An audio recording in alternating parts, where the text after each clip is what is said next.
Hello, xin chào anh em nhé. Thì hôm nay mình sẽ biến chiếc xe đạp thường này thành một cái xe đạp điện chạy 24V. Ở đây mình có một cái bộ chuyển đổi từ xe đạp thường thành xe đạp điện này. Bộ này thì mình lấy ở trên banggood.com, gồm một cái động cơ chổi than 24V này, một bộ đèn này, cũng như là IC điều tốc và tất cả những cái linh kiện để mình biến thành chiếc xe đạp thường này thành một chiếc xe đạp điện nhé.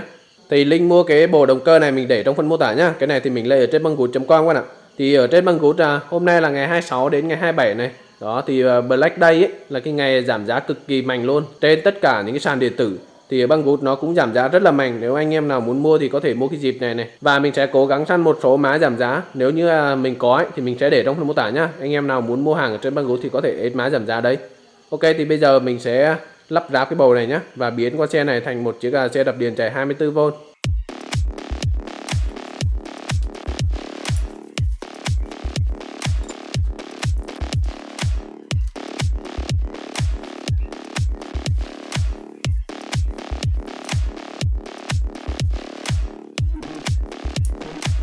Thì đây là tất cả những cái linh kiện của một cái combo mình đã mua này, gồm một cái động cơ 24V con này, một IC này, một bộ tay ga này, đó, xích này, cũng như là đèn này, líp này, cũng như giá đỡ này và tay phanh nhá. Bây giờ mình chỉ cần thêm hai cái bình ắc quy nữa để mình làm một cái bộ điện 24V, rồi là mình sẽ gắn vào cái xe này của mình nhá, rồi sau đó mình test thử hoàn xem như thế nào.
Đi thẳng ra thôi.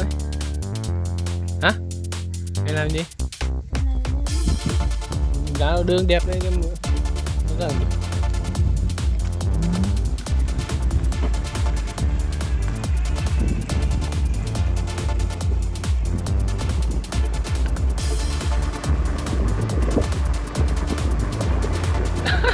vay liền cái số 8 á.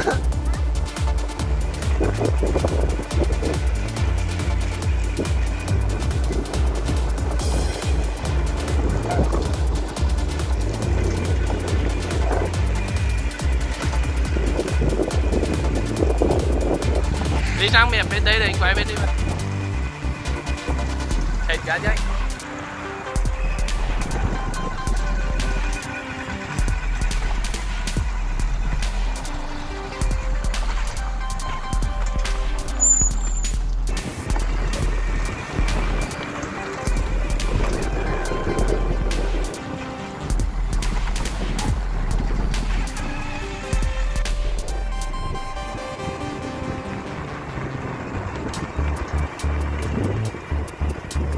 Sẽ vanh liền. Vanh cho tạ liền.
Ok thì mình đã làm xong rồi các bạn ạ. Chỗ này thì mình để cái hộp này để tạm cái bình ắc quy đấy nhá.